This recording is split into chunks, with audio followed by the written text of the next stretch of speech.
একটা ছেলে আর একটা মেয়ের ভালোবাসার মধ্যে পার্থক্য কি জানেন? একটা মেয়ে একটা ছেলেকে পাগলের মতো ততক্ষণ পর্যন্ত ভালোবাসে যতক্ষণ পর্যন্ত না সেই মেয়েটা ওই ছেলেটার থেকে ভালো কাউকে পায়। আর একটা ছেলে যখন একটা মেয়েকে ভালোবাসে, তাকে যদি পৃথিবীর সব থেকে সুন্দর মেয়েটাকেও এনে দেওয়া হয়, তবু ওই ছেলেটা তার সেই ভালোবাসার মানুষটাকেই চয়েস করবে। এটাই হচ্ছে একটা ছেলে আর একটা মেয়ের ভালোবাসার মধ্যে পার্থক্য। কারণ ছেলেরা কোনো সময় বেটার অপশন খোঁজে না, ছেলেরা সবসময় তার শান্তির জায়গাটা খোঁজে। আর একটা ছেলে একটা মেয়েকে যতটা ভালোবাসতে পারে, একটা মেয়ে তার এক গুণও ভালোবাসতে পারে না। ছেলেদের ভালোবাসাটা ভয়ঙ্কর রকমের সুন্দর হয়, কারণ একটা ছেলে যখন একটা মেয়েকে মন থেকে ভালোবাসে, সেই মেয়েটার থেকে ভালো কোনো অপশন সে কখনো মাথার মধ্যে চিন্তাই করে না। ছেলেদের ভালোবাসার সাথে কারোর ভালোবাসার তুলনা করা যায় না। ছেলেরা তাদের ভালোবাসার মানুষটাকে যেমন অন্য কারোর সাথে সহ্য করতে পারে না, ঠিক তেমনি একটা ছেলে কখনোই তার ভালোবাসার মানুষটাকে রেখে অন্য কোনো মানুষের পেছনে কখনো ঘুরঘুর করে না। ছেলেরা কখনো কোনো বেটার অপশন বা কোনো সুন্দরী মেয়ে দেখলে তার গার্লফ্রেন্ডকে ভুলে যেতে পারে না। একটা ছেলের ভালোবাসা আপনি কখনোই একটা মেয়ের ভালোবাসার সাথে তুলনা করতে পারবেন না, কারণ মেয়েদের ভালোবাসাটা তো তুচ্ছ। তারা একটু ভালো অপশন পাইলে, তারা একটু ভালো কাউকে পাইলে, বাইরে যেখানে দেখবে যে টাকা পয়সা আছে এমন কোনো জায়গা পেলে মেয়েরা সেখানেই ছুটে। তারা তাদের ভালোবাসার সম্পর্কটাকে ভুলে যেতে কোনো সময়ই নেয় না। একটা মেয়ে যত সহজে একটা ভালোবাসার সম্পর্ক ভুলে যায়, একটা ছেলে কিন্তু অত সহজে তার ভালোবাসার সম্পর্কটাকে ভুলতে পারে না। আপনি একটা জিনিস খেয়াল করে দেখেন তো, রাস্তার মোড়ে মোড়ে কতগুলা পাগল ঘুরে বেড়ায়। সে পাগলগুলোর মধ্যে ছেলেরা বেশি না মেয়েরা বেশি?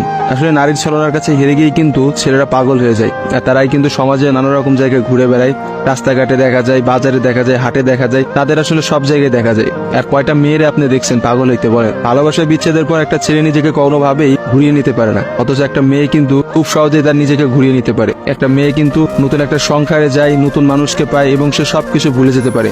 আসলে ভাই, নারীদের ছলনা বোঝার ক্ষমতা না ছেলেদের এখনো হয় নাই। একটা কথা আছে, ইতিহাস কিন্তু সাক্ষী যে নারীরা কিন্তু চরম ছলনাময়ী। আপনি কখনোই একটা নারীর ছলনা ধরতে পারবেন না। একটা ছেলে কখনোই একটা নারীর ছলনা বুঝতে পারে না। একটা নারী আসলে কি করতেছে বা তার মধ্যে কি চলতেছে, এটা কখনোই তার মুখ দেখে বা তার সাথে মিশে আপনি বুঝতে পারবেন না। অথচ একটা ছেলে, সে কিন্তু কখনো ছলনা করে না। ছেলেদের মানুষের মধ্যে কিন্তু কখনো কোনো ছলনা থাকে না। তারা কিন্তু নিঃস্বার্থভাবে তার প্রিয় মানুষকে ভালোবেসে যায়। দিন শেষে দেখা যায় যে প্রত্যেকটা ছেলেই কিন্তু মেয়েদের কাছে ঠকে যায়। দেখা যায় তার ভালোবাসার মানুষটা কিন্তু একটা সময় বলে, তোমার থেকে ওই ছেলেটা অনেক ভালো, তোমার থেকে ওই ছেলেটা অনেক বেশি টাকা পয়সা আছে, বা তোমার থেকে ওই ছেলেটা অনেক বেশি ভালো অবস্থানে আছে। এইসব কথা বলে কিন্তু একটা মেয়ে খুব সহজে একটা সম্পর্ক নষ্ট করে দেয়। কিন্তু আপনি কি দেখাইতে পারবেন যে কোনো ছেলে কোনো মেয়েকে বলছে যে তোমার থেকে ওই মেয়েটা অনেক ভালো, বা ওই মেয়েটা তোমার থেকে অনেক ভালো অবস্থানে আছে, আজকে আমি তোমাকে ছেড়ে দিচ্ছি ওর কারণে? কখনোই দেখতে পাবেন না। কারণ একটা ছেলে কখনোই তার প্রিয় মানুষটাকে অন্য কোনো মেয়ের জন্য ছেড়ে যায় না। আর আপনাকে আমি হাজার হাজার এমন অপশন দেখাইতে পারবো যেখানে হাজারটা মেয়ে হাজারটা ছেলেকে এই বেটার অপশনের কথা বলে ছেড়ে চলে গেছে। মেয়েরা ভাই বড়ই স্বার্থপর হয়, ওরা যেখানে একটু স্বার্থ খুঁজে পায় সেখানেই চলে যায়। কিন্তু আমি দিন শেষে একটা কথা বলতে চাই, কোনো মানুষকে ঠকিয়ে কেউ কোনোদিনও সুখী হতে পারে না। কারণ যারা ঠকায় তাদের বিচার কিন্তু আল্লাহ ঠিকই করবে।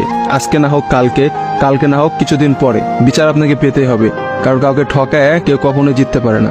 আপনি অবশ্যই একদিন ঠকবেন, এবং আপনি একটা মানুষকে ঠিক যতটা কষ্ট দিচ্ছেন না, তার থেকে বেশি কষ্ট পাবেন। আর ছেলেদের কাছে একটাই কথা বলবো, এসব ভালোবাসা প্রেম প্রীতি বাদ দিয়ে নিজের ক্যারিয়ার দিকে ফোকাস করেন। নিজের ক্যারিয়ার বানান, একটা ভালো কিছু একটা অবস্থানে যান, দেখবেন মেয়েদের অভাব হবে না ভাই।